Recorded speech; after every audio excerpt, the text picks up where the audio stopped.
ST, pues hay más isquemia y daño cardíaco. Y los principales biomarcadores que podemos encontrar es la troponina I-OT y la isoforma MB de la creatinina sinasa.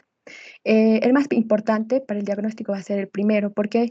Porque este se caracteriza porque va a tender a aparecer luego de 3 horas de haberse producido el infarto y va a desaparecer en la sangre luego de 7 a 10 días.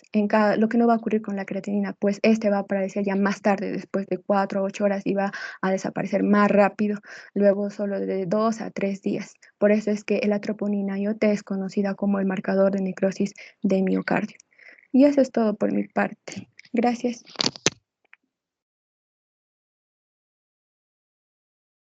Bien, ahora vamos a continuar hablando sobre el infarto de miocardio con elevación del segmento ST, IMED, o también llamado ataque cardíaco en este caso, ¿no? Ahora, este síndrome coronario se va a caracterizar porque va a haber muerte isquémica del tejido miocárdico, y todo esto debido a la aterosclerosis presente en las arterias coronarias.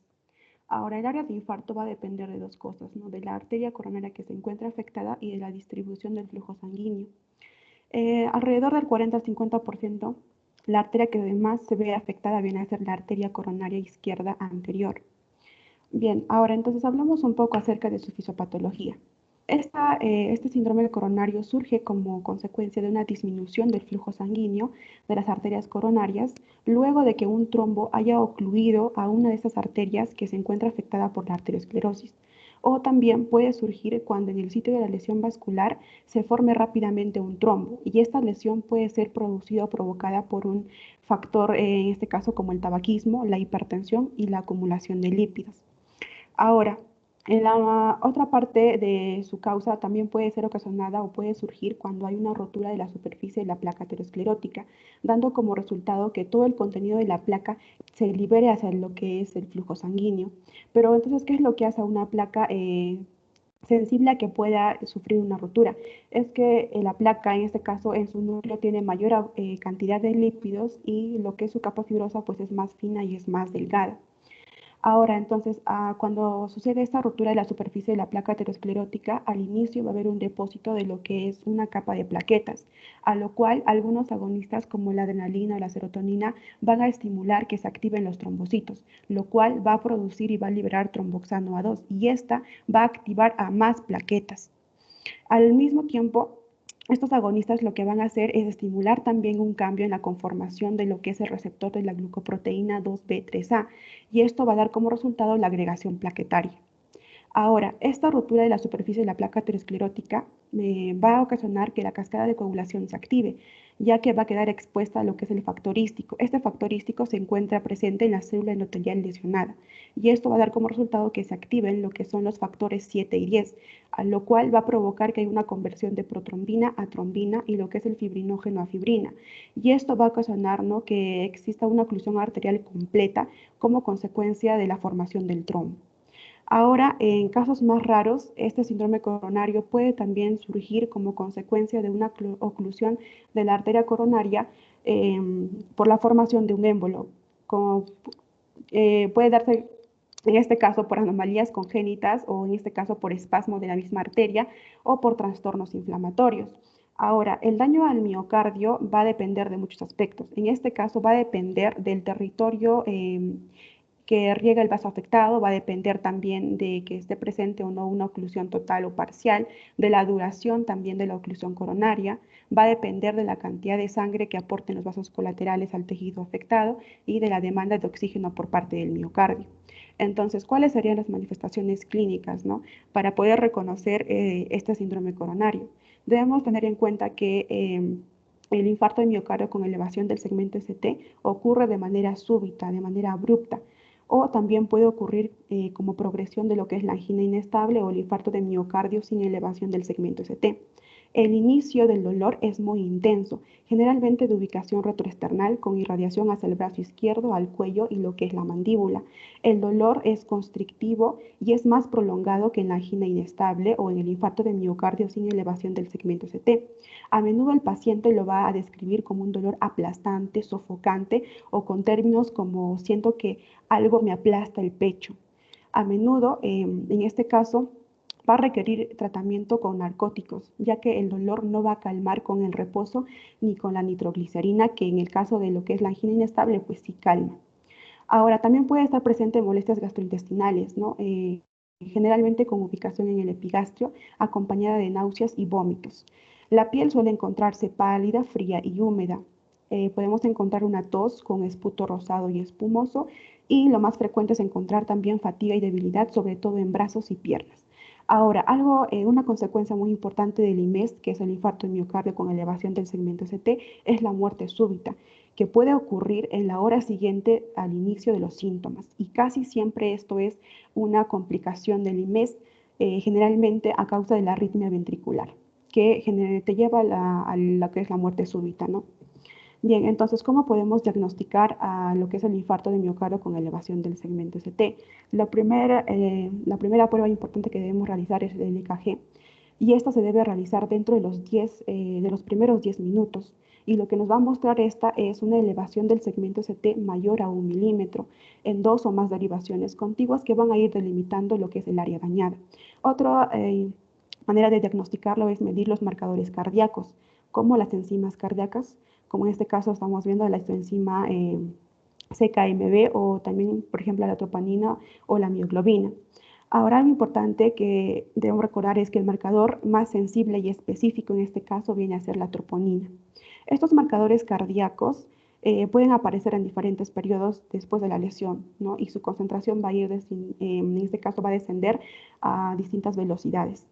Ahora, otra forma también de poder diagnosticarlo viene a ser la angiografía coronaria inmediata, y esta se va a solicitar en forma urgente en todos los pacientes que presenten el infarto de miocardio con elevación del segmento ST. Y en el caso de que no sea tan grave, se puede solicitar dentro de los 24 a 48 horas. Ahora, respecto ya para culminar con la exposición, vamos a hablar del tratamiento. El tratamiento de manera inicial va a ser casi similar en ambos casos, tanto para el infarto de miocardio con o sin elevación, ya que de forma inmediata no podemos diagnosticarlas de cuál se trata, ¿no? Entonces, para esto primero nosotros tenemos que identificar cuáles son los síntomas y signos que está presentando este paciente y buscar atención médica lo más rápido posible. Y este equipo médico tiene que ser capaz de poder llevar a cabo procedimientos de reanimación. En el caso de que hubiera complicaciones, como las arritmias ventriculares, por ejemplo, el hospital tiene que estar equipado para poder darle tratamiento a este paciente. Y en el caso de que ya hubiéramos nosotros detectado que se trate específicamente de un IMES, pues tenemos que dar al paciente tratamiento de reperfusión dentro de los 60 a 90 minutos. ¿Y esto qué quiere decirnos, no? Quiere decir de que hay que restablecer lo que es el flujo sanguíneo. Bien, entonces nosotros pongámonos en el caso de que nos encontramos en una sala de urgencias y llega un paciente con estos síntomas. Lo que tenemos que nosotros hacer es evaluarlo inmediatamente dentro de los 10 minutos mediante un EKG de 12 derivaciones. Y este EKG nos va a ir mostrando, en este caso, lo que es la elevación del segmento ST, la prolongación de la onda Q y la inversión de la onda T. Si todo esto el EKG nos muestra, estamos llegando a nosotros diagnosticar de que sí se trata exactamente de un IMES, o sea, de un infarto de miocardio con elevación del segmento ST. Entonces, ¿cuál sería el régimen terapéutico indicado para este caso?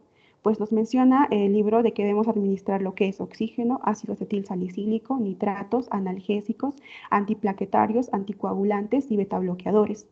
Y en el caso del IMES específicamente, nosotros el objetivo principal de lo que es el tratamiento terapéutico es aliviar este dolor, y eso se va a lograr combinando lo que es oxígeno, ácido acetil salicílico, analgésicos y betabloqueadores.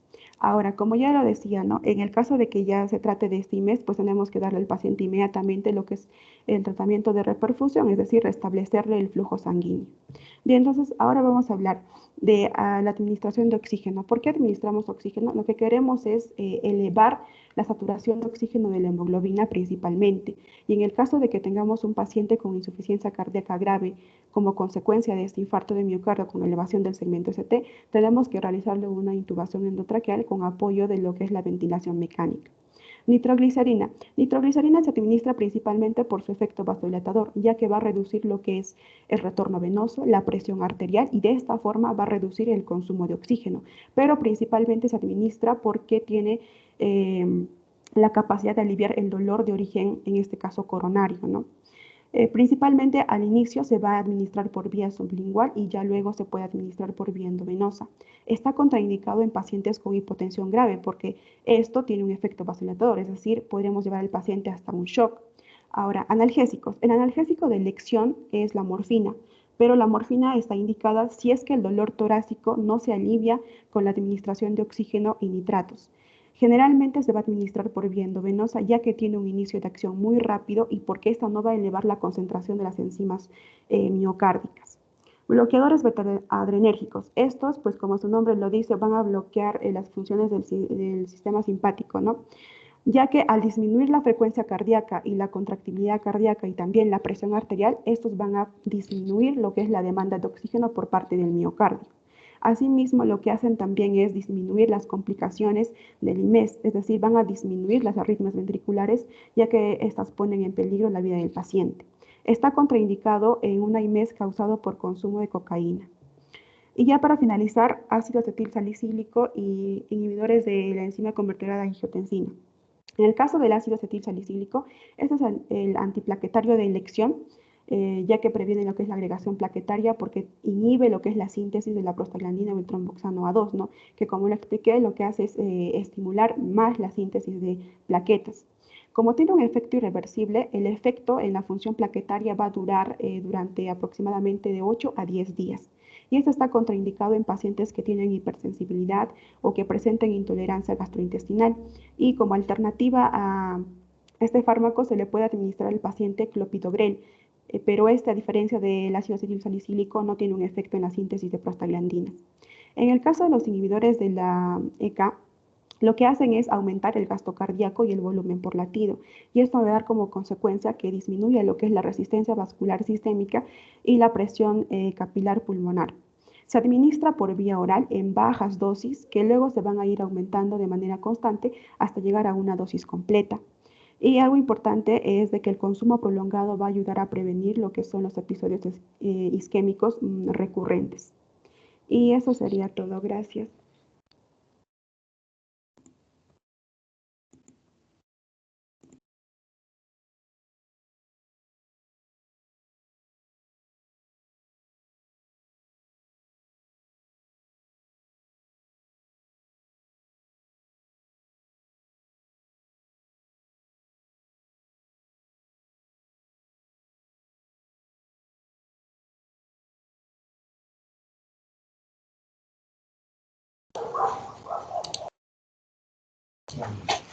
Chicos, que continúe la siguiente exposición porque las preguntas se harán al final.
Buenas noches, doctor, y buenas noches, compañeros. Para empezar con las enfermedades pericardíacas, vamos a hablar hoy de pericarditis aguda, taponamiento cardíaco, pericarditis obstructiva y la hipertensión arterial. Siguiente, por favor. Dice, por favor. Está bien. Bueno, primero voy a hablar acerca del pericardio, que es la membrana serosa que envuelve el corazón y se encuentra formada por dos capas, como se ve en la imagen. La primera es la capa parietal y la segunda la capa visceral. La capa parietal está en contacto con la cavidad torácica, los vasos sanguíneos, el esternón y el diafragma, y la visceral, que está adherida al epicardio y pronto al corazón. Hay un espacio entre estas y normalmente está contenida por 50 mililitros de líquido seroso. El pericardio tiene poca irrigación, pero está muy inervado, por lo que cualquier dolor va a caracterizarse por ser intenso. Dentro de sus principales funciones encontramos que mantiene la posición del corazón en el tórax durante su contracción, previene su dilatación excesiva, es una barrera contra infecciones y el líquido sirve como lubricante durante la contracción y relajación para un movimiento rítmico. Siguiente, por favor. La van a afectar diversas patologías, como pueden ser alteraciones congénitas, infecciones, traumatismos, mecanismos inmunitarios, neoplasias, y también se relacionan a una enfermedad subyacente. Siguiente, por favor. Bueno, la primera patología que vamos a describir es la pericarditis constrictiva. Ok. Esta es una enfermedad pericárdica donde la principal característica es que se forma tejido cicatricial y se calcifica el espacio pericárdico. Entonces, esto le da la característica de engrosado y rígido. Y lo que va a producir esto es que va a existir una dificultad en el llenado ventricular. La principal diferencia de esto con un derrame pericárdico, que se va a explicar más adelante, es que se interrumpe el llenado ventricular en los 2/3 finales. O sea, primero va a haber un llenado ventricular normal, pero en su última etapa va a estar interrumpida. Siguiente, por favor.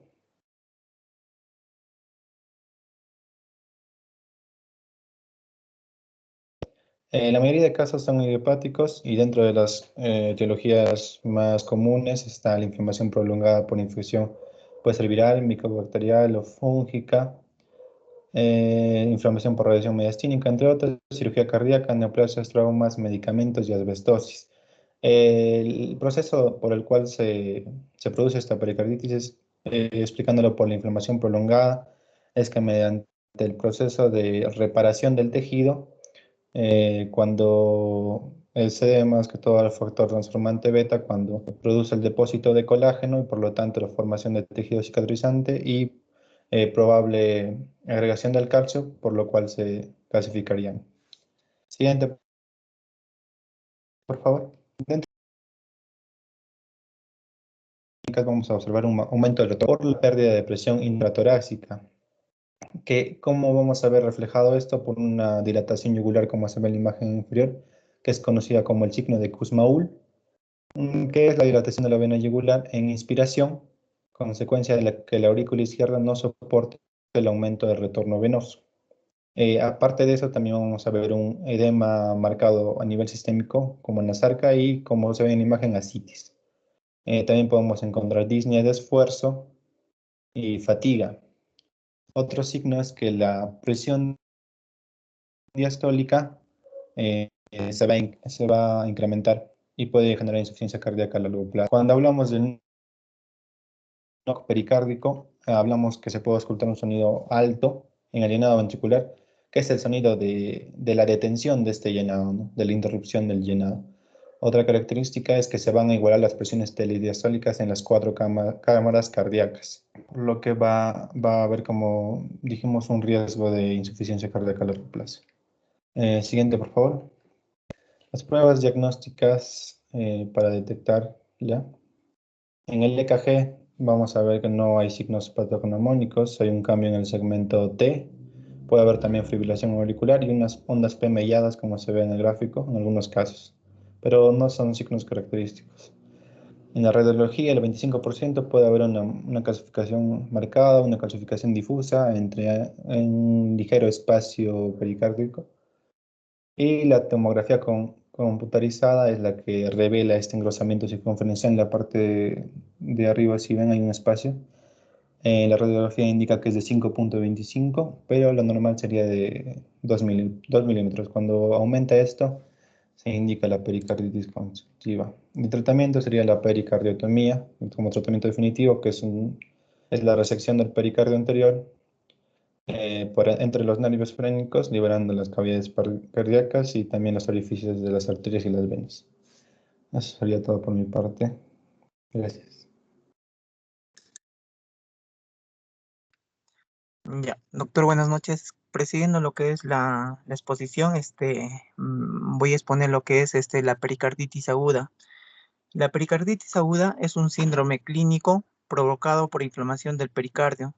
Su incidencia y prevalencia son difíciles de determinar debido a que la presentación en ocasiones se hace de manera subclínica, ¿no? Y entre su etiología, la pericarditis aguda se puede presentarse de maneras aisladas o como parte de una enfermedad sistémica, siendo su etiología muy variada e influenciada por la epidemiología y la población, ¿no? Y la forma más sencilla de clasificarla, más que nada tiene que ver con las causas infecciosas y no infecciosas. En las causas infecciosas tenemos lo que es a los virus, las bacterias, hongos y parásitos. Y en las causas no infecciosas está lo que es la autoinmunitaria, neoplasias, metabólicas, traumáticas, ¿cómo se llama? O otros también inducidas por fármaco, entre otras, ¿no? Más que nada, en los países desarrollados aproximadamente el 80% de los casos, la etiología exactamente pertenece indeterminadamente tras un proceso de diagnóstico inicial que se asume, ¿no? Que su origen de estos es más que nada lo que es viral. Siguiente, por favor.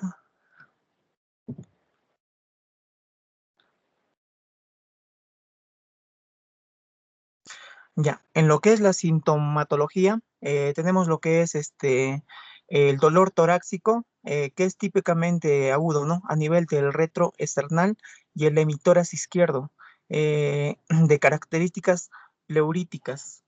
También tiene que ver lo que es el roce pericardio, que se define esto, ¿no? Como un sonido superficial o de chirrido. Esto más que nada que se aprecia, ¿no? Mejor a nivel del borde esternal izquierdo al final al final de la expiración, con que el paciente inclinado, o sea, más que nada se lo pone lo que es hacia adelante.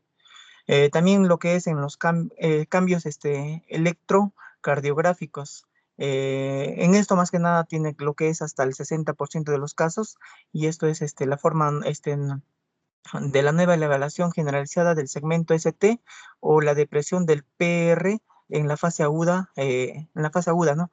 La elevación generalizada del segmento ST se ha documentado como un signo característico típico de la pericarditis aguda. Y también una de sus sintomatologías también es el derrame pericárdico, ¿no? Que esto hasta un 60% de los casos es generalmente leve. Siguiente, por favor.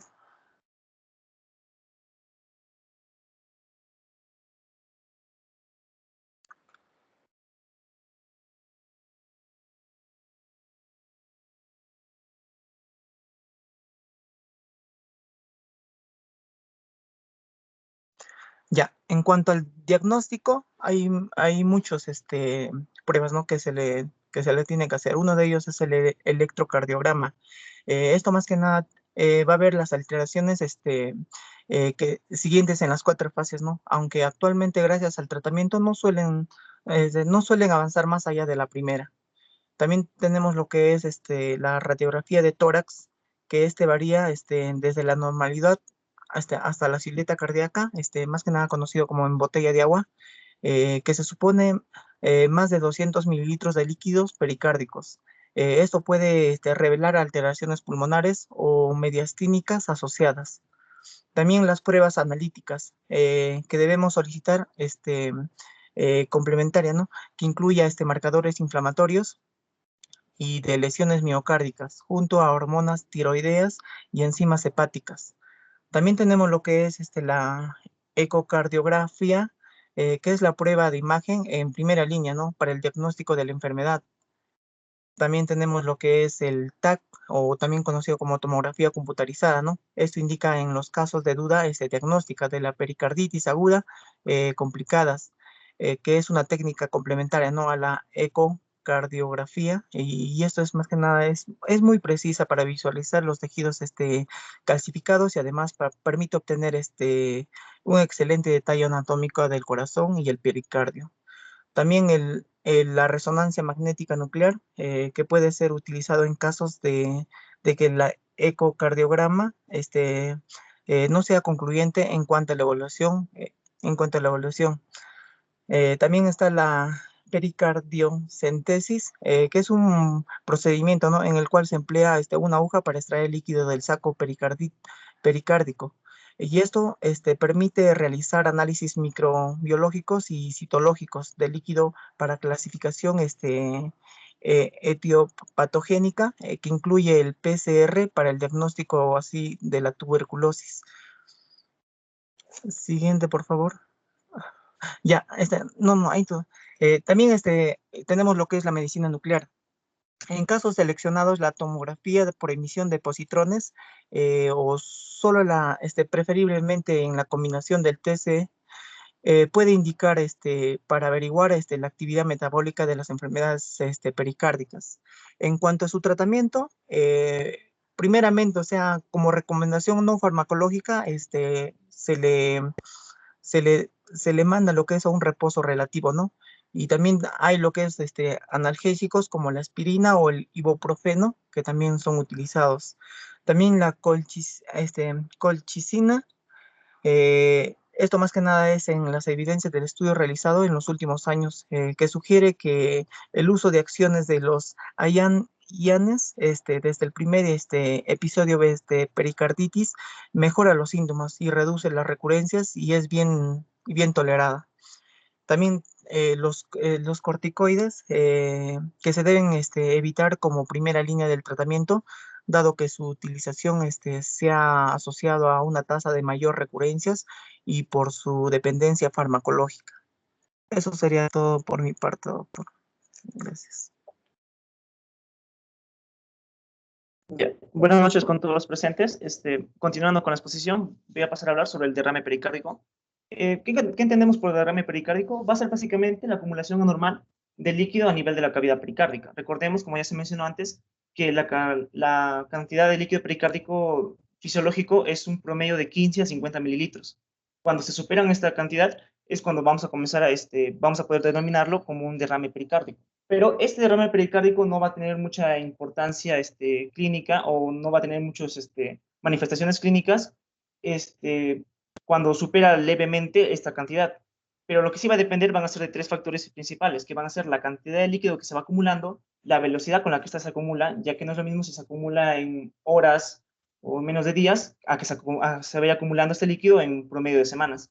Y la distensibilidad del pericardio, especialmente de la capa parietal, ya que si la distensibilidad se encuentra normal, entonces se va a poder expandir correctamente hacia el exterior. Entonces, básicamente la importancia clínica del derrame pericárdico va a estar basado en si el líquido que se acumula se expande por medio del pericardio hacia el exterior, por así decirlo, y no compromete de manera hemodinámica las funciones del corazón. Las principales causas que vamos a encontrar van a ser tanto inflamatorias como no inflamatorias. De manera general, se menciona que la principal causa suele ser idiopática, pero que posteriormente se consigue que suele ser de manera infecciosa, especialmente por virus.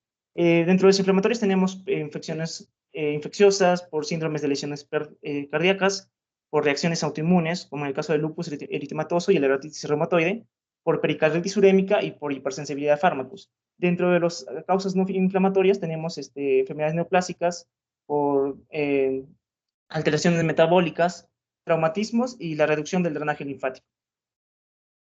Ahora, respecto al derrame pericárdico, como les mencionaba, este derrame no va a tener mucha importancia clínica mientras no se vea afectada la hemodinamia del corazón.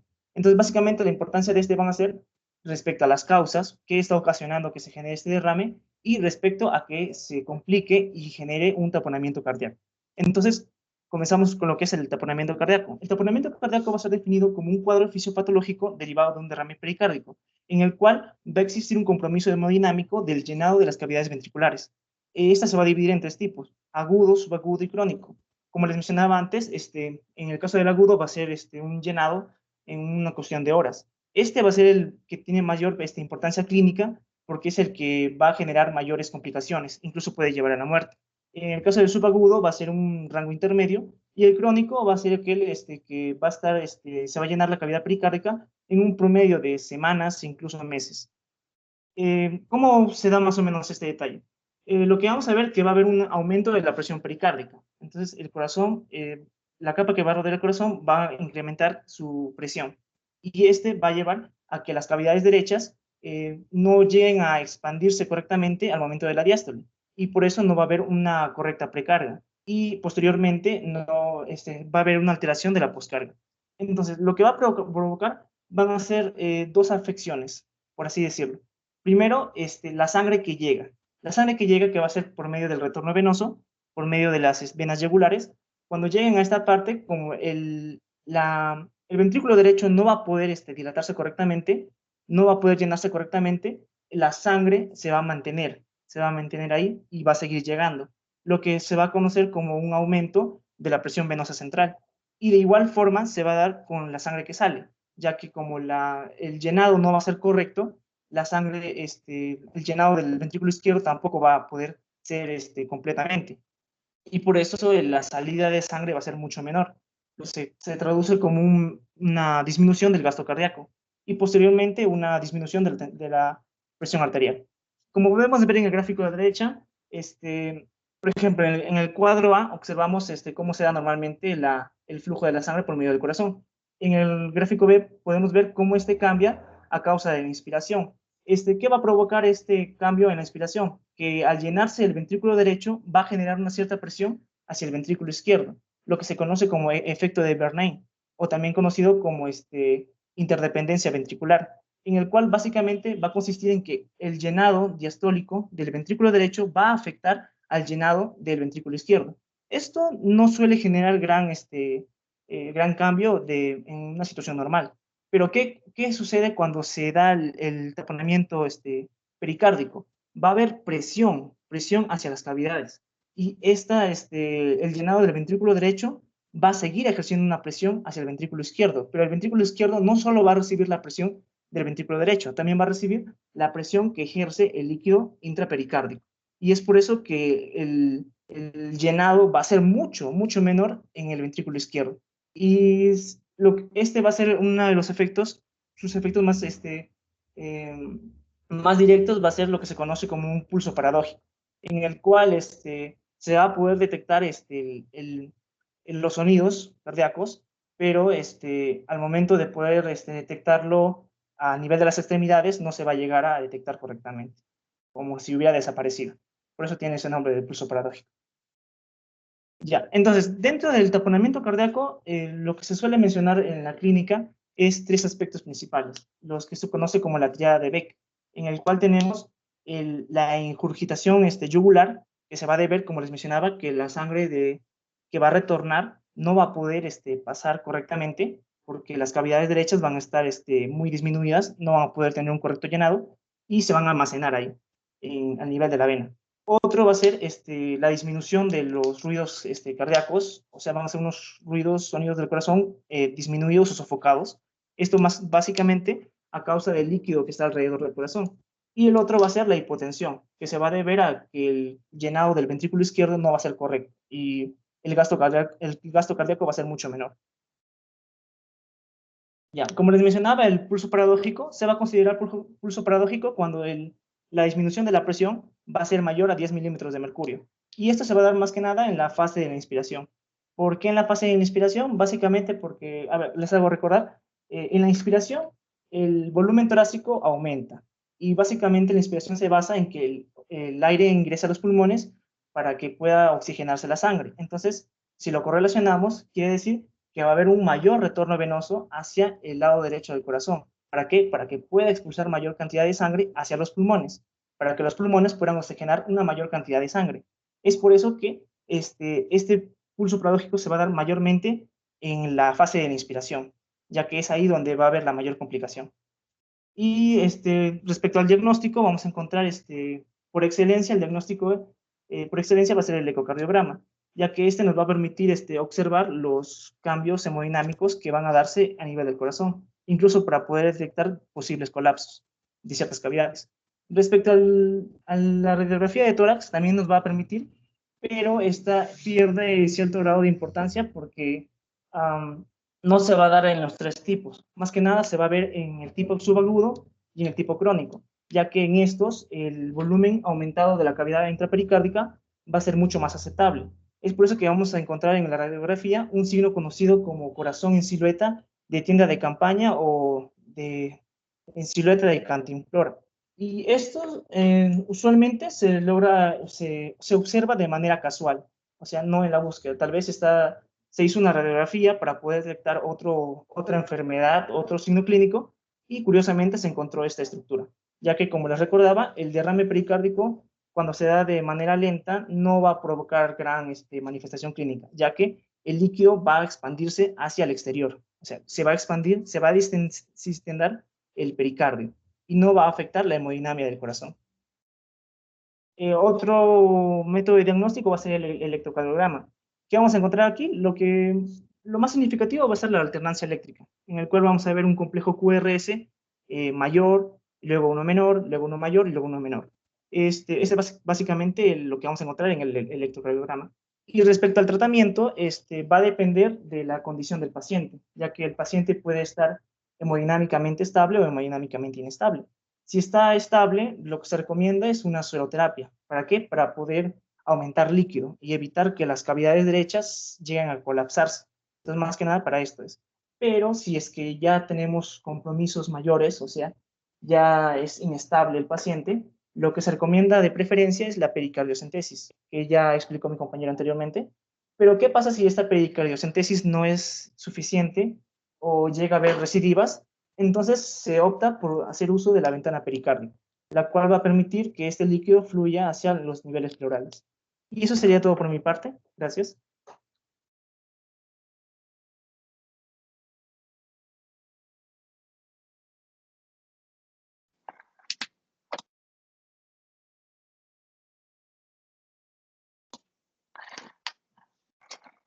Bueno, ya para concluir con la exposición, ahora hablaremos acerca de la hipertensión arterial. Como la mayoría ya sabemos, la hipertensión arterial es una de las enfermedades más comunes en la población mundial y a su vez también constituye un factor de riesgo para ciertas complicaciones cardiovasculares. Es así que definiremos la hipertensión arterial como una enfermedad crónica, es decir, que persiste a lo largo de los años, sistémica, que suele afectar una serie de órganos, entre los cuales principalmente vamos a encontrar el cerebro, el corazón, el riñón y también la retina, y multifactorial, es decir, su fisiopatología va a ser producto de la interacción tanto de factores no modificables propios de la persona, así como de factores modificables o externos. En sí, la hipertensión arterial va a ser el aumento constante de la presión arterial por encima de sus valores normales. Es a partir de esto que diríamos que una persona presenta hipertensión si es que su presión arterial sistólica es mayor o igual a 140 milímetros de mercurio y o su presión arterial diastólica es mayor o igual a 90 milímetros de mercurio. Ambas presiones pueden presentarse en aumento de forma conjunta o de forma aislada. Antes de continuar, hablaremos un poco sobre cómo es el proceso de regulación de la presión arterial. La presión arterial, como ya sabemos, es la fuerza que ejerce la sangre sobre las paredes de las arterias y que está determinado por el producto entre el gasto cardíaco y la resistencia vascular periférica. Es a partir del gasto cardíaco que a su vez este va a estar determinado por la frecuencia cardíaca y por el volumen latido. Y el volumen latido va a depender de otros factores como, por ejemplo, la contractilidad cardíaca, también el retorno venoso o precarga y la resistencia a la cual el ventrículo izquierdo va a ejercer para expulsar la sangre por la aorta, también conocido como postcarga. A partir de todos estos factores van a estar implicados ya ciertos sistemas que van a regular la presión arterial, entre los cuales vamos a encontrar el corazón, que va a determinar la presión de bombeo. También va a estar el tono de los vasos sanguíneos, que van a determinar la resistencia vascular periférica. También el riñón, que se va a encargar de regular el contenido de líquido intravascular, y también en el caso de las hormonas, que se van a encargar de modular los anteriores sistemas, el corazón, los vasos sanguíneos y los riñones. Aquí también podemos observar un gráfico donde se determinan los parámetros para clasificar el estado de gravedad de la hipertensión arterial, desde normal hasta hipertensión grado 2. Esto ya detallaremos a mejor en el aspecto de los diagnósticos. Siguiente, por favor. Ahora hablaremos sobre la etiología, pero primero hay que mencionar que la hipertensión se suele clasificar en dos grandes grupos: hipertensión primaria o esencial y la hipertensión secundaria. En el caso de la hipertensión primaria, esta se caracteriza porque representa el 95% de todos los casos de hipertensión y suele ser de carácter idiopático, es decir, que se desconoce la causa específica que podría desencadenar este tipo de hipertensión, y suele estar asociado a factores no modificables o estilos de vida, y también a factores modificables.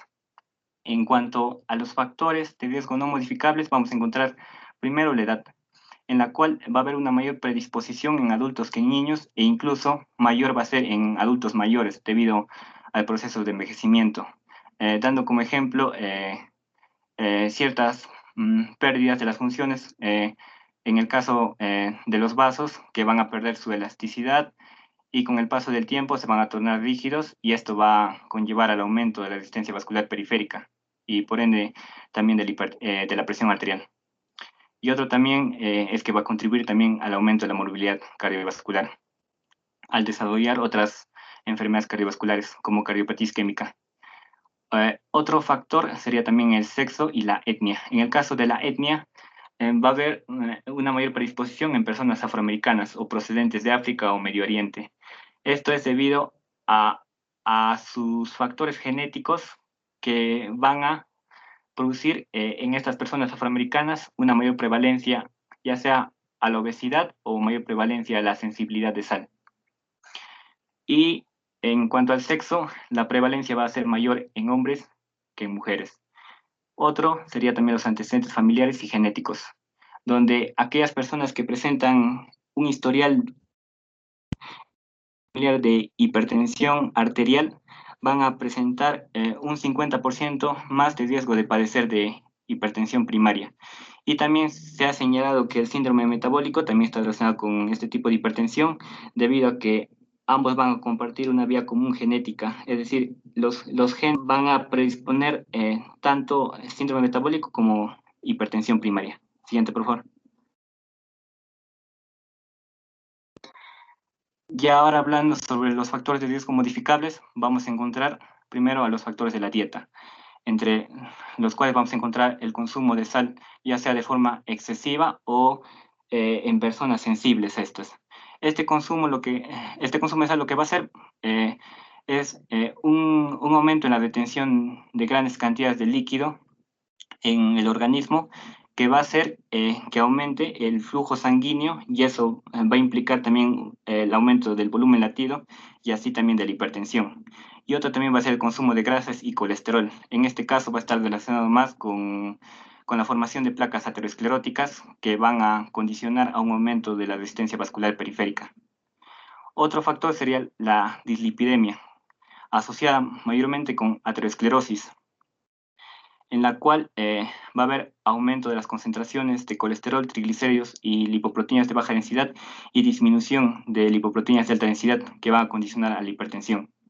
Otro sería los hábitos tabáquicos, es decir, el consumo de tabaco. Se ha señalado que el tabaco suele influenciar en la hipertensión primaria debido a los cambios inflamatorios que suele producir debido a la inhalación de las sustancias tóxicas del tabaco, y que suele contribuir a la formación de aterosclerosis subclínica o latente.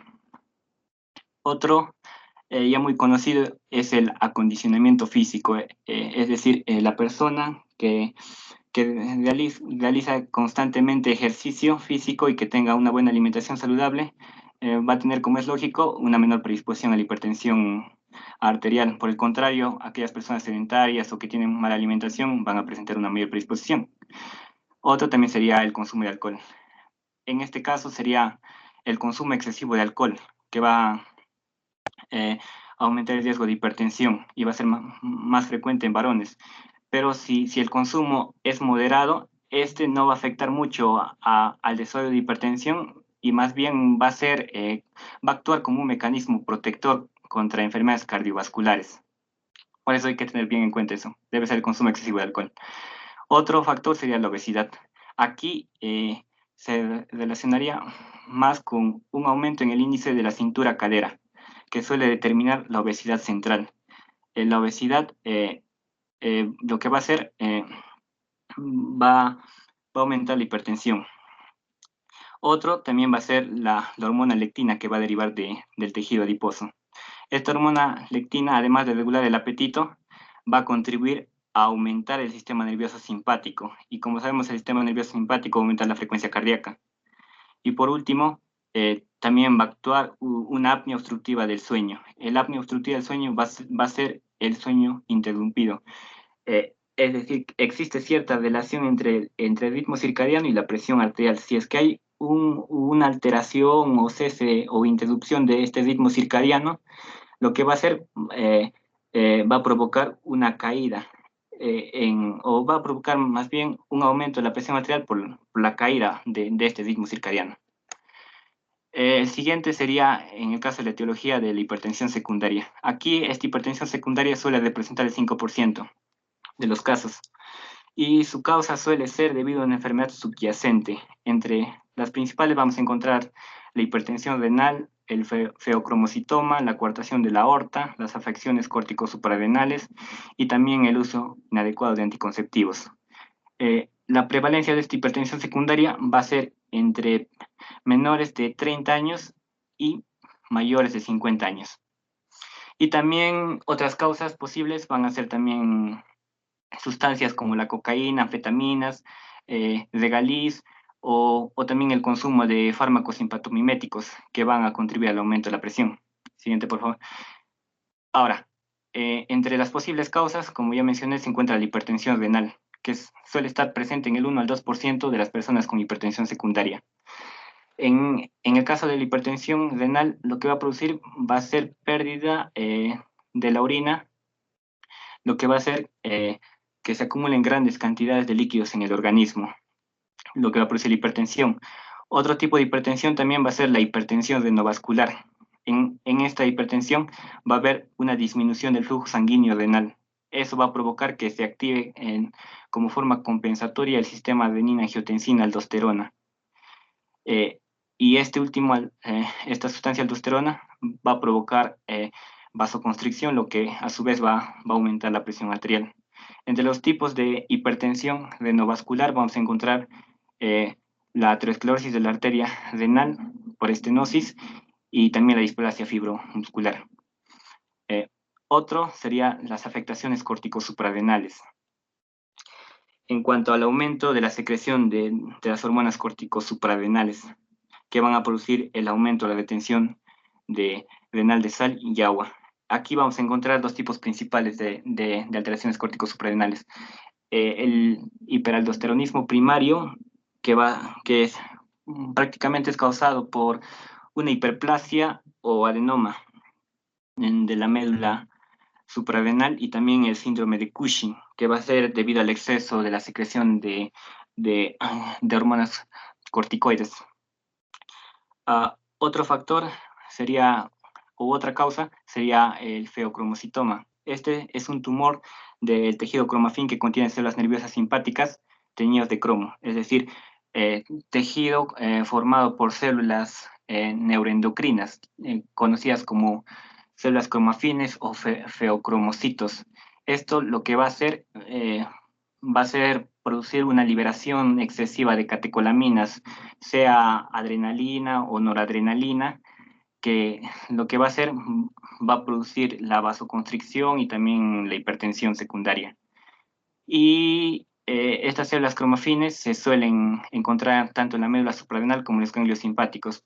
por lo que los feocromocitomas se suelen desarrollar mayormente ahí.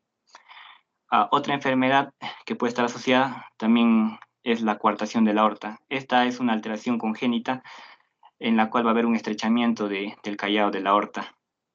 Eso va a producir un aumento de la resistencia y por ende también aumento de la presión en el ventrículo izquierdo. Esta enfermedad produce una hipertensión en los miembros superiores debido a la ubicación de la subclavia que se encuentra encima del estrechamiento y una presión normal en los miembros inferiores debido a que no va a haber alteración a nivel de esos vasos. Y por último también se encuentra el uso inadecuado de anticonceptivos orales, que va a ser más frecuente en mujeres jóvenes. Esto es causado por la acumulación de estrógenos y progesteronas sintéticas que los diversos estudios señalan que producen aumento del volumen extracelular, más específicamente el flujo sanguíneo. Siguiente, por favor. En cuanto a las manifestaciones clínicas, esto va a depender mucho del órgano que sea afectado. En el caso del corazón va a producir una angina, sea secundaria a isquemia miocárdica. También infarto de miocardio e insuficiencia cardíaca. En caso del cerebro suele producir ictus o accidente isquémico transitorio. Este puede ser hemorrágico o isquémico. En caso de riñón, enfermedad renal crónica o insuficiencia renal. En el caso de los vasos sanguíneos, vasculopatía periférica. En el caso de la retina, retinopatía. Y en el caso de las mujeres, debido al uso inadecuado de anticonceptivos, la disfunción sexual. Otra de las manifestaciones clínicas va a provenir de la urgencia o crisis hipertensiva, que va a estar señalado por una elevación de la presión arterial mayor de 180 sobre 120 milímetros de mercurio, que va a producir ciertos daños en los órganos diana, cerebro, corazón, riñón, retina. Siguiente, por favor.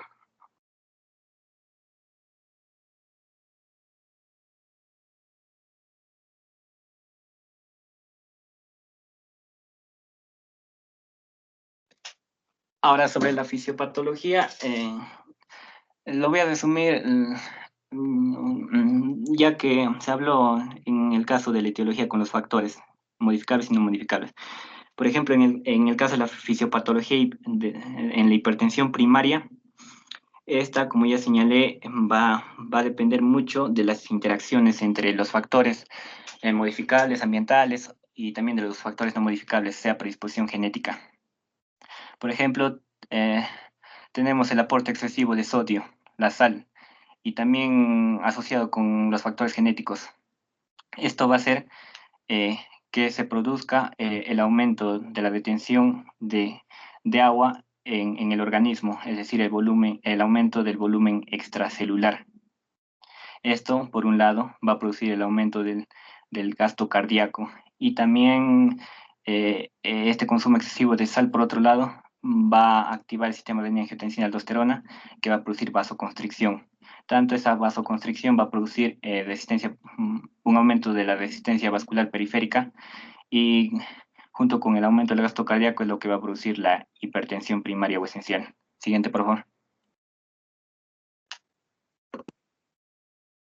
Ya en el caso de la fisiopatología de la hipertensión secundaria, va a depender ya de la enfermedad causante, sea una hipertensión renal, feocromocitoma o alteración córtico suprarrenal.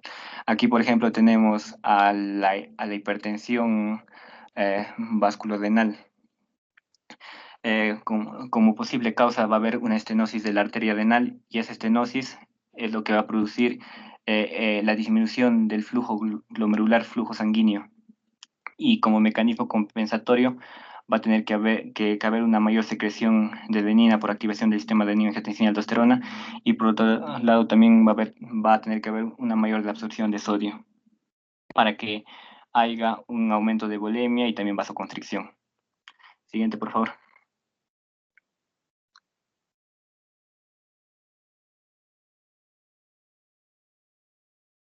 En cuanto al diagnóstico, es muy simple, se hace a través de un dispositivo que se llama tensiómetro o esfigmomanómetro, que es una especie de aparato con un manguito o insuflador, también un brazalete que se coloca a nivel de la arteria humeral, y junto con este estetoscopio se suele medir el valor de la presión. Ya este diagnóstico va a estar de acuerdo a la directriz de la Asociación Americana del Corazón del año 2017, donde especifica que una persona presentará hipertensión a partir de 130 milímetros de mercurio hasta 139 en el caso de que es hipertensión de tipo 1. En la hipertensión arterial sistólica y en la hipertensión arterial diastólica va a ser una presión mayor de 80 a 89 milímetros de mercurio. Y en el caso de hipertensión de etapa 2, va a ser una hipertensión arterial sistólica mayor de 140 milímetros de mercurio y una hipertensión arterial diastólica mayor o igual de 90 milímetros de mercurio. Y la presión elevada es lo que se conoce como prehipertensión, donde la presión arterial sistólica va a ser mayor de 120 a 121 milímetros de mercurio y la presión arterial diastólica va a ser menor de 80 milímetros de mercurio. Respecto al tratamiento, en el caso de la hipertensión primaria, va a ser por los cambios en el estilo de vida. La persona va a tener que modificar sus hábitos, sea alimentación o hacer ejercicio, y también tratamiento farmacológico. Aquí, para especificar, sería, por ejemplo, la administración de IECA, que serían los inhibidores de la enzima convertidora de angiotensina, o también el uso de ARAS, que serían los antagonistas de los receptores de angiotensina 2, como por ejemplo el captopril, enalapril y otros medicamentos. Y en caso de la hipertensión secundaria va a estar dirigido a la enfermedad primaria, sea hipertensión renal, feocromocitoma, alteraciones córticos suprarrenales, síndrome de Cushing, hipertiroidismo. Ya si se conoce bien la enfermedad causante, ya es que se va a tratar y eso ya va a disminuir los síntomas de la hipertensión. Siguiente, por favor. Ya, eso sería todo de mi parte. Gracias.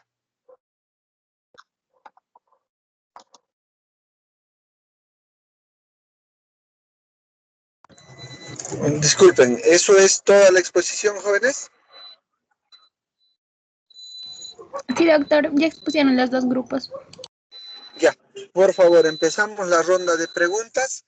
Vamos a intercalar una pregunta a la exposición anterior y otra a la exposición actual, ¿ya? Para poder fluir un poco, ¿ya? A ver, empiecen, por favor. Estamos anotando y registrando, ¿ya? Por favor, su apellido y la pregunta.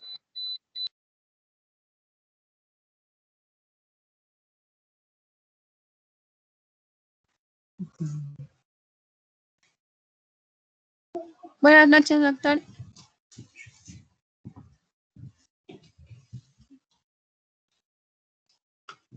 Adelante, su apellido y la pregunta.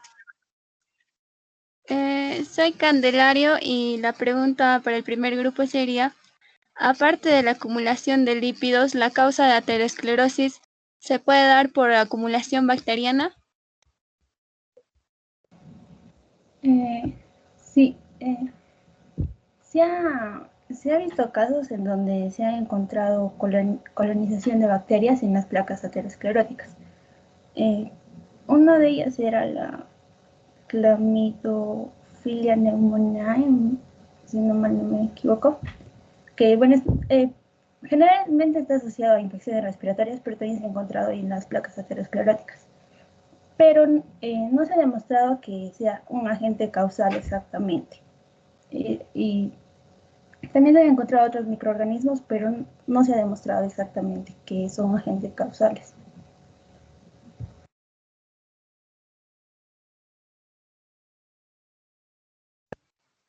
Ya, gracias.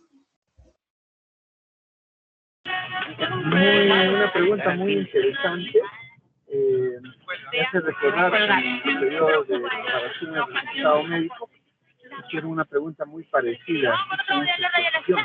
¿Sabría cabría mencionar que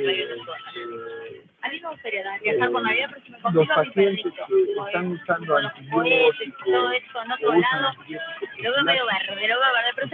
problemas cardiovasculares. Lo que me gustaría en esta Navidad, ¿qué pasa? Adelante, continúen con... No, doctor, no se le escucha muy bien. Pueden avanzar, por favor, pueden avanzar. Doctor, no se le escuchó.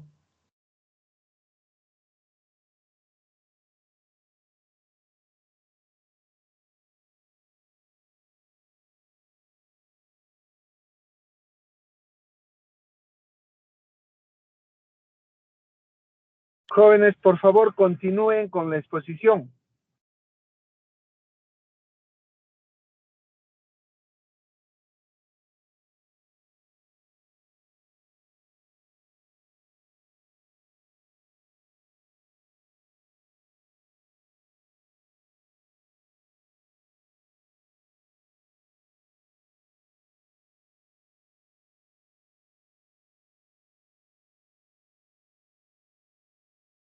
Buenas noches, doctor. Sí. Mi apellido es Paucar y mi pregunta es para el primer grupo. No sé si puedo preguntar al primer grupo, porque ya lo quiero preguntar. Adelante. En el caso de que tengamos una posible sospecha de infarto y no dispongamos del equipo necesario como como un EKG o algo así, o ¿qué podríamos hacer como para tratar de ayudar al paciente, ¿no? Hasta que lleguemos a un hospital.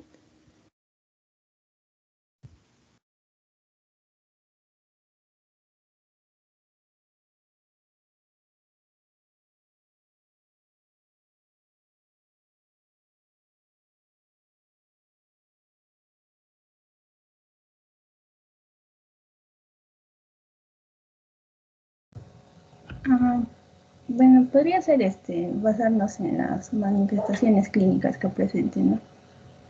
Como habían expuesto, sería el dolor prolongado,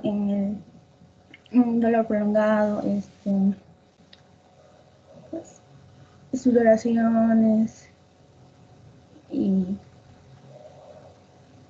más que nada basarnos en las manifestaciones clínicas.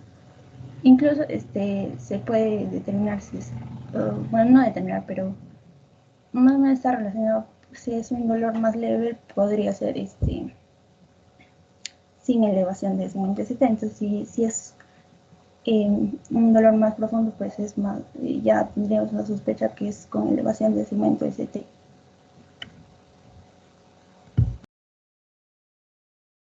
Yo quisiera complementar a eso, como dijo mi compañera, para poder nosotros diferenciarlas en un principio, lo que es el infarto miocardio con o sin elevación del segmento CT, son los síntomas y signos que vaya a presentar el paciente. Y como tratamiento inmediato que debemos darle nosotros es lo que es, siempre vamos a tener a la mano lo que es aspirina y nitroglicerina. Aspirina sobre todo para evitar lo que es la formación de coágulos y nitroglicerina para calmar el dolor principalmente, hasta llegar a un hospital que tenga equipo para poder realizar EKG, o en este caso si es que el paciente presente ya complicaciones, por ejemplo, como una arritmia ventricular, pues darle tratamiento a este paciente.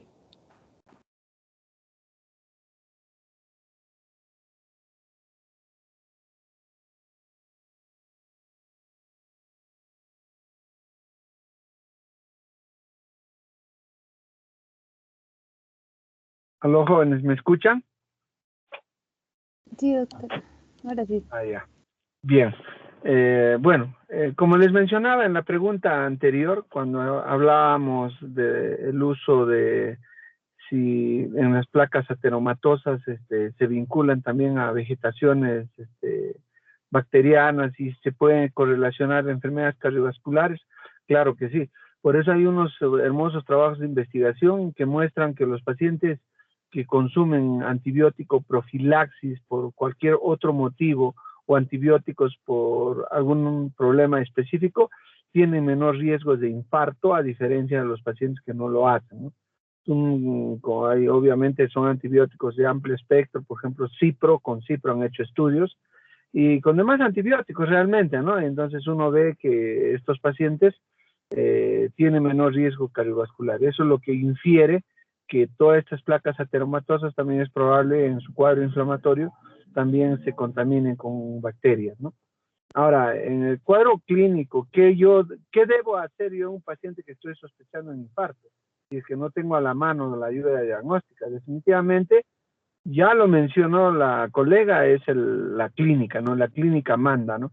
Y si la clínica manda y tiene todo el patrón para poder sospechar en un infarto, ya hay que empezar el tratamiento, ¿no? Ustedes saben que, por ejemplo, el ácido acetil salicílico es un medicamento de fácil acceso y también cómodo, ¿no? Entonces nosotros inmediatamente podríamos estar utilizando ya a nuestros pacientes antes de repente de llegar al hospital, porque eso es un mecanismo salvador. Y lo otro también es estar viendo las funciones vitales, ¿no? Si un paciente está con hipertensión arterial, tratar ya de controlar desde ya la hipertensión, ¿no? De tal manera que cuando llegamos ya a un hospital o un centro con mayor ayuda diagnóstica, pudiéramos tener ya de repente un avance en la terapia. Bien, a ver, otra pregunta por favor para los grupos expositor. Buenas noches, Doctor, doctor. buenas noches. Quisiera preguntar al grupo 1. Buenas noches, doctor. Yo quería Buenas preguntar al grupo noches. 2 para intercalar. Ya, ok. Mi compañero Renzo particularmente habló sobre todos los tipos de hipertensión y yo quería preguntarle sobre las causas principales de la hipertensión gestacional.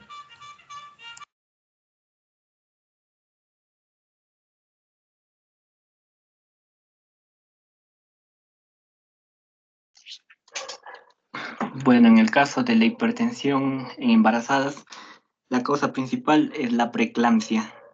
La preeclampsia suele estar asociada con una proteinuria y también con un aumento de la presión arterial debido a la disminución del flujo placentario que va a afectar al feto y también a la madre. Esa sería la parte principal. La causa principal es la preeclampsia.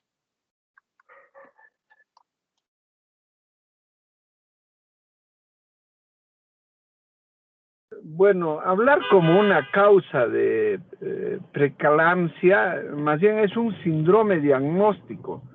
Recuerden que en hipertensión arterial, jóvenes, no podemos atribuir y definir claramente quién es agente causal. En hipertensión arterial, como la mayoría de enfermedades crónicas degenerativas y metabólicas tipo diabetes mellitus, estamos hablando de factores de riesgo.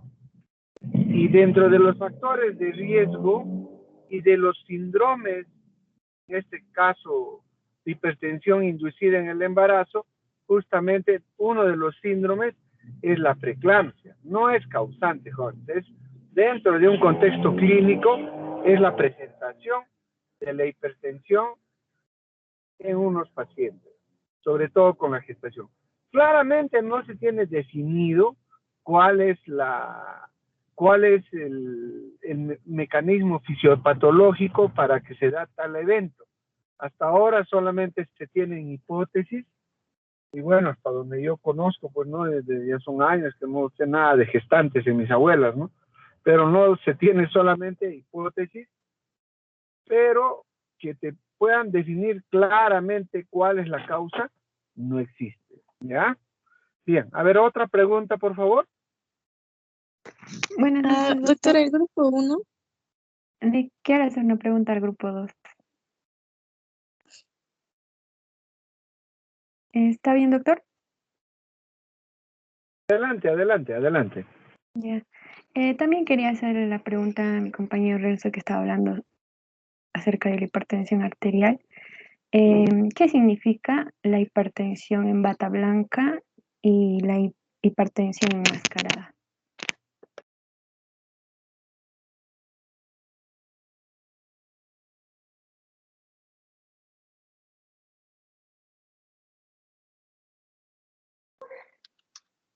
creo que se refiere más al estado emocional de la persona cuando se mide su presión dentro del hospital o fuera del hospital. En el caso de la hipertensión de bata blanca, sería dentro del hospital. El paciente estaría ansioso o sentiría un poco de miedo, ya sea porque el doctor le diga que presente hipertensión o no, y en el caso de hipertensión enmascarada, ya cuando es afuera de los hospitales y el factor emocional ya no contribuye mucho a la elevación de la presión arterial. Creo que eso se refiere.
Buenas noches, doctor.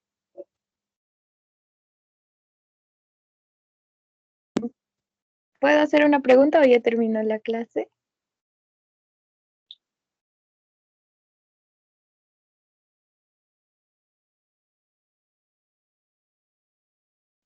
Aló, jóvenes, ¿me escuchan? Sí, se escucha, doctor. Ya.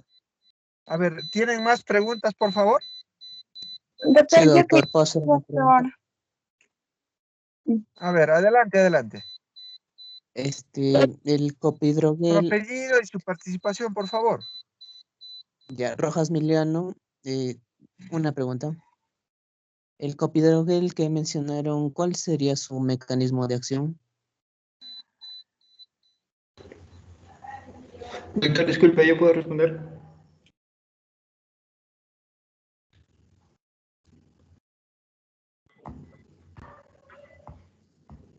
Si no,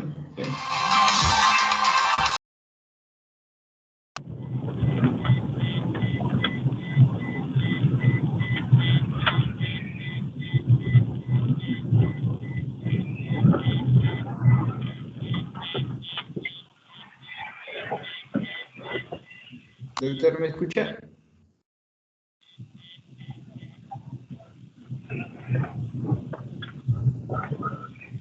Ya, voy a responderle. Respecto al clopidogrel, bueno, primero, en el tratamiento de las personas con infarto de miocardio, entre los primeros tratamientos que se le administra es el ácido acetilsalicílico, pero resulta que el ácido acetilsalicílico corresponde un gran riesgo en el caso de pacientes con enfermedades gastrointestinales y puede desarrollar también algunas reacciones de hipersensibilidad en el paciente.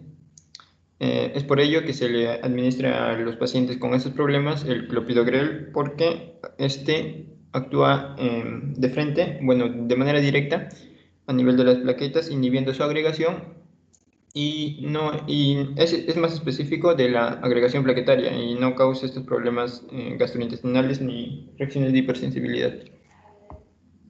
Esto es respondiendo al compañero.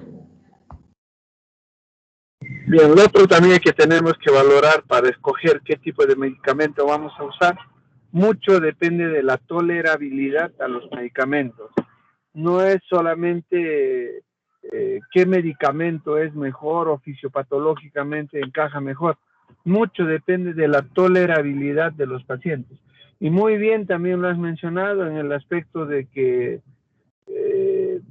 los pacientes que tienen problemas ulceropépticos, tenemos que usar los medicamentos que tienen mucho mayor seguridad, ¿no? En este caso estamos hablando ya del medicamento de clopidogrel, a diferencia de la aspirina, que se correlaciona con hemorragias digestivas altas, ¿no? Entonces, si hay un paciente con factor de riesgo o antecedentes de hemorragia digestiva alta, va a ser el medicamento que no vamos a utilizar de primera intención. A ver, ¿más preguntas, por favor? Sí, doctor, buenas noches, son Tiberos. Adelante, Doctor, me llega. Tiberos. Ya, yo tengo una pregunta para el primer grupo donde nos hablaba sobre la enfermedad arterial coronaria, donde nos menciona que se dividía en dos tipos, en el síndrome coronario agudo y en la cardiopatía isquémica crónica. ¿Cuál de ellos dos se presenta en mayor frecuencia y es más mortal?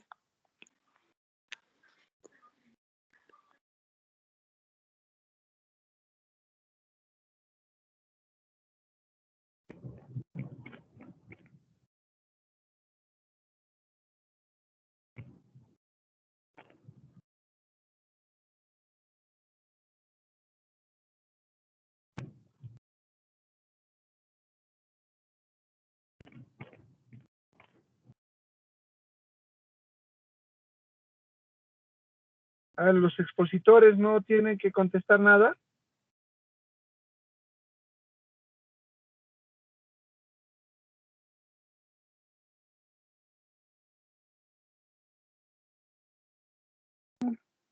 Bueno, doctor, en cuanto a los dos tipos de trastornos que se va a producir en la enfermedad arterial coronaria, la más frecuente va a ser el síndrome coronario agudo, pues, no, mejor dicho, la más frecuente va a ser la cardiopatía isquémica crónica, pues al producirse la angina inestable, principalmente eso es lo que va a conllevar, o principalmente va a ser el proceso inicial, ¿ya?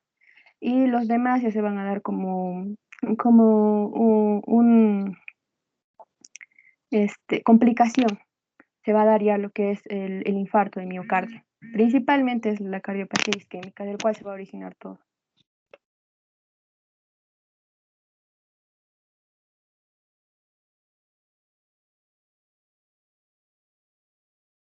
Otra pregunta, por favor. Mi apellido es Paredes de la Cruz, doctor, y mi pregunta va para el primer grupo. Quiero preguntar acerca de cuál es el papel exacto que van a tener las lipoproteínas de alta densidad, las HDL, en el desarrollo de la aterosclerosis.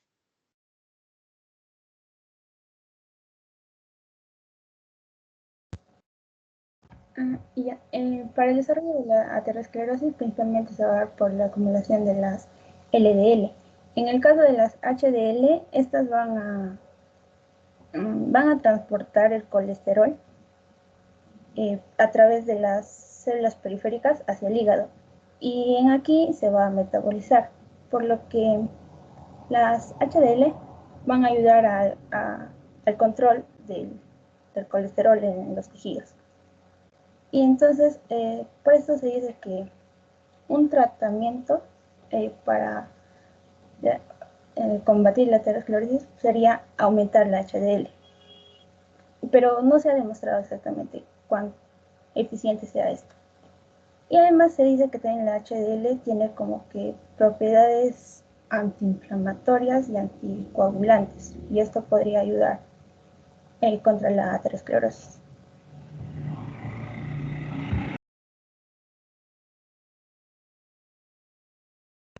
Recuerden que estas patologías son patologías de tipo crónicas, ¿ya? Ya una vez complicado, ya ves acumulado en el tiempo, es lo que da cuadro clínico. No es un fenómeno agudo, no es un fenómeno que de un momento a otro se ha generado. Ahora, el problema de la aterosclerosis es un tema, es una patología crónica de larga data, que obviamente un descompensante es cuando se rompe esta placa y produce el problema de la embolia o de los infartos en las zonas distales, ¿no? Eso es lo que nosotros siempre vamos a tener que tener en claro. Bien, a ver, más preguntas, por favor. Garay Ríos, doctor. Yo quería preguntar si es que existe alguna asociación entre la altura y la hipertensión.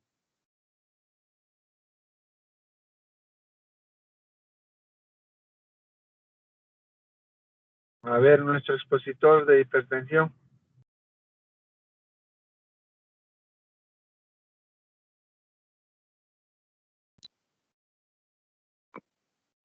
No busqué información respecto a eso, doctor, si existe asociación entre la hipertensión y la altura. Sería amable de explicarlo, si es que encontré información.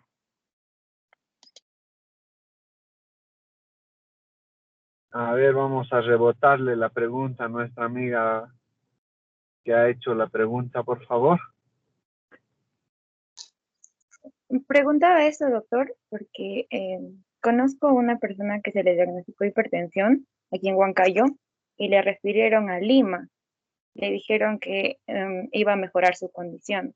Sin embargo, busqué también esto y en artículos y en algunos salían que no existía ninguna asociación. Por eso quería preguntar si es que mi compañero podría saber más información al respecto. Sí, en efecto, una asociación específica a hipertensión arterial y altura no se tiene como factor directo, pero en forma indirecta podríamos relacionar con el factor de la policitemia.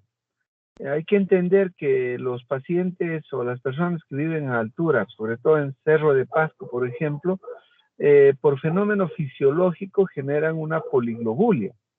Esta poliglobulia, ustedes entenderán que este aumento de la densidad de sangre hace que sea mucho más lenta la circulación y ofrece mayor resistencia vascular periférica, y consiguiente a ello hay un aumento de la presión arterial. Pero como le vuelvo a reiterar, específicamente a la altura correlacionar a la hipertensión arterial no se tiene mucha evidencia, así como tiene la fuerza, el factor edad, el factor sexo, el factor hipertensión, aterosclerosis, dislipemias, el tabaquismo, que tiene fuerte relación y está claramente definida. En el caso de la altura no tiene ese nivel ni impacto de estudios como para poder asignarle dicha condición a algún paciente. Bien, a ver, ¿alguna otra pregunta?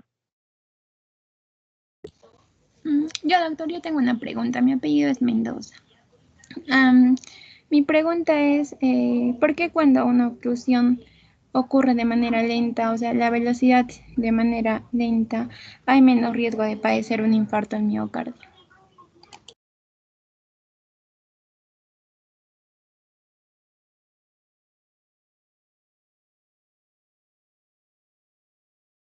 Doctor, ¿puedo responder? Lo que sucede es que como recién está formándose la placa y está creciendo poco a poco, el corazón inmediatamente va a formar conexiones anatómicas. O sea, los capilares van a desarrollarse, se van a unir con otros y van a aumentar de tamaño.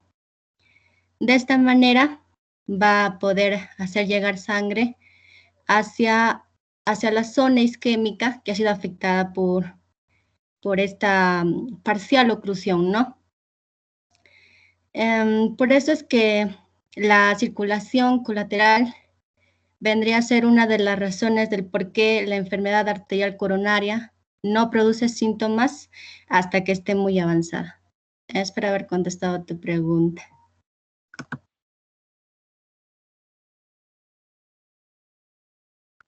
A ver, más preguntas, por favor. Doctor, mi apellido es León Adauto. Quería preguntar en cuanto a ¿cuál es el mecanismo que provoca más daño en un caso de reperfusión cuando hay una isquemia cardíaca?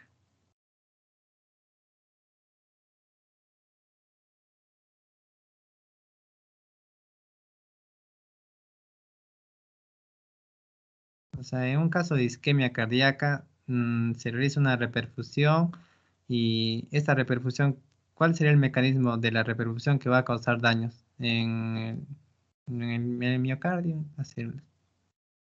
Ujú. Bueno, en el caso de la reperfusión tardía, sobre todo, que es la que suele causar daño a nivel del miocardio, porque la repercusión les digo, la reperfusión en los primeros 10 a 20 minutos suele ser de los principales tratamientos en estos casos. En el caso de la reperfusión tardía, lo que sucede es que como las células ya están isquémicas, o bueno, algunas en el camino hacia la necrosis, al regresar las cantidades de sangre, van a aumentar los niveles de calcio a nivel del intersticio en el que se encuentran las células. Este calcio va a ingresar, perdón, va a ingresar dentro de las células y va a originar mayores, este calcio es lo que origina, por ejemplo, la apertura del poro de la membrana mitocondrial, lo que conlleva la liberación de mediadores apoptósicos, entre otros más. Otros de los causantes son la llegada de los leucocitos en la sangre, que también, bueno, los macrófagos, que también van a causar destrucción. Y también por la repercusión del flujo, puede causar daños si este se realiza de manera súbita. Bueno, esos son los que tengo, los causantes. Sí, también hay uno que había leído que era del oxígeno, ya que aparte de oxígeno entonces se va a hacer una producción de ATP como por la otra vía, ¿no? Que es la glucolítica, creo. Ya. Eh, entonces, por esta repercusión de oxígeno que hacía falta, se va, se va a producir una mayor producción de los ceros, de las sustancias reactivas del oxígeno, entonces, y esto va a causar una apoptosis en las células, aparte de los que había mencionado. Gracias.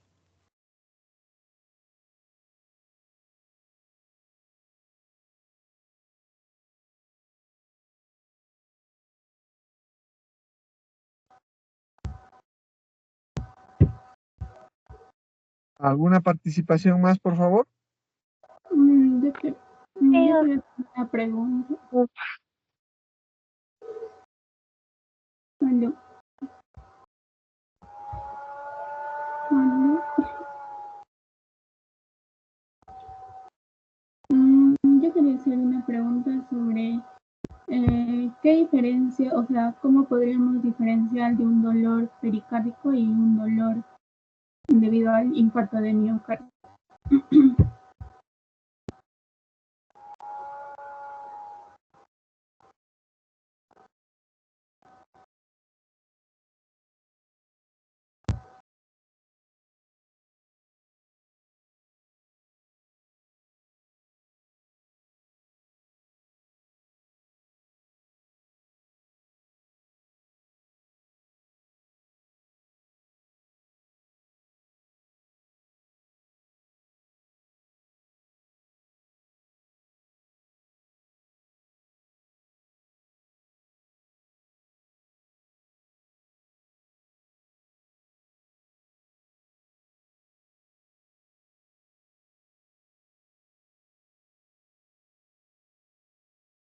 Jóvenes, ¿me escuchan?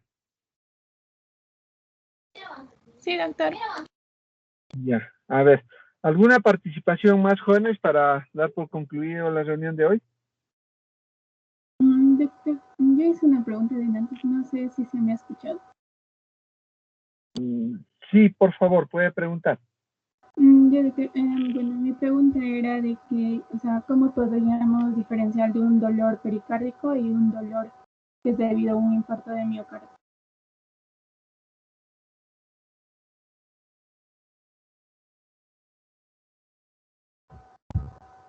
Bueno, doctor, yo puedo responder la pregunta. En el caso del infarto miocardio, el dolor se caracteriza porque va a ser intenso, constrictivo y prolongado. Como ya mi compañera lo estaba explicando en la exposición, se caracteriza porque el paciente lo va a manifestar como si fuera algo aplastante, algo sofocante. Pero en el caso de la pericarditis, ahí el dolor ya es agudo. Y como lo estaba explicando mi compañero también, se caracteriza porque este dolor va a variar con la respiración y también con el movimiento. Y además, como se produce por una infección, el paciente va a tender a presentar fiebre. Y yo creo que ese sería lo que podría diferenciar también en cuanto al infarto y a la pericarditis. Es todo.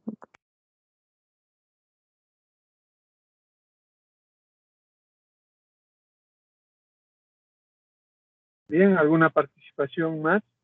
Es muy importante la pregunta que nos hace conocer la colega, cómo diferenciar un dolor pericárdico de un dolor de infarto, ¿no? Hay que considerar también es el tiempo de evolución, ¿no?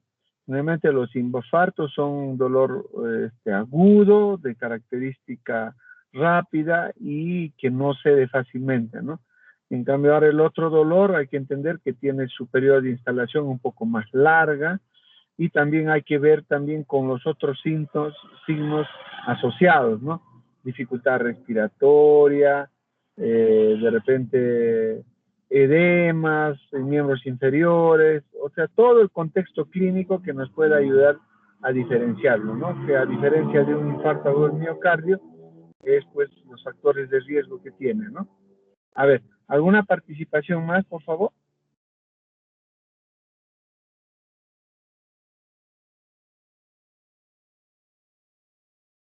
Sí, doctor, buenas noches, ¿me escucha? Te escucho, adelante. Buenas noches. Mi pregunta es la siguiente.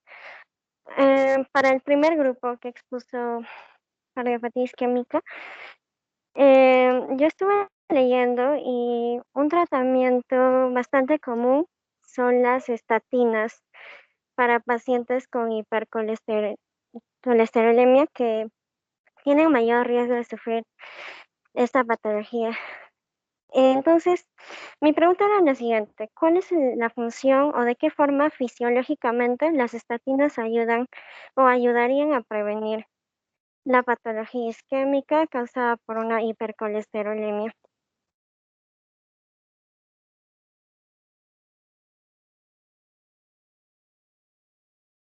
A ver, nuestros expositores, por favor, el papel de las estatinas en la prevención del infarto, el mecanismo de acción.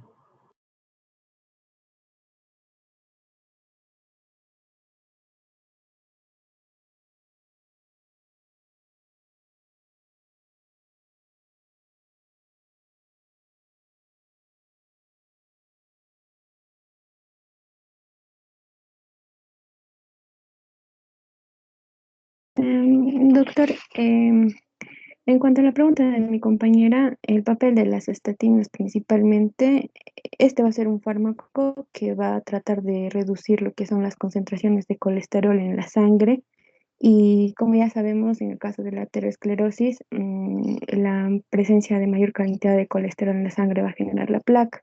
Entonces, el mecanismo por el cual tendría la acción es principalmente eso, la reducción de las concentraciones de colesterol sérica, doctor. Y doctor, agregando a ello también se demuestra que puede incrementar las concentraciones de HDL. Y como ya había mencionado, esto va a ayudar a, de alguna forma, contrarrestar el acúmulo de lípidos y colesterol.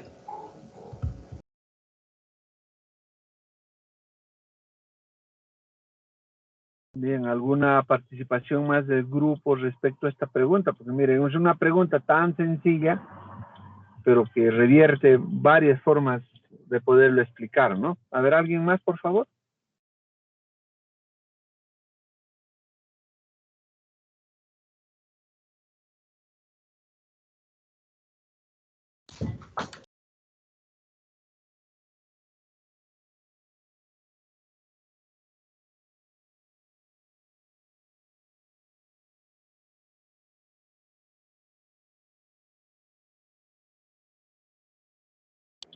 Bien, habría que mencionar respecto a esa pregunta, se habla que el papel de las estatinas son de estabilización de las placas ateromatosas.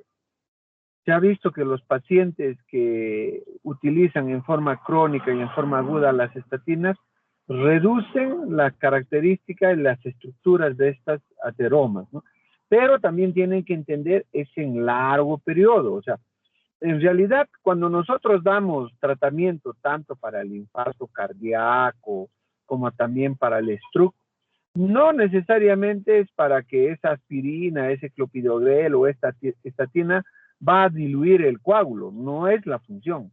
En realidad lo que nosotros estamos buscando es que los ateromas que se han formado eviten ser sobreagregados de lo que ya tienen.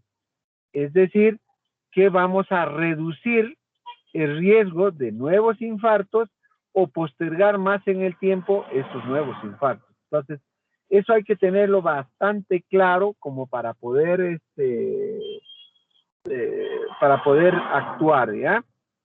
Bien, jóvenes, entonces terminamos la reunión del día de hoy. Muchas gracias por su tiempo y su tolerancia.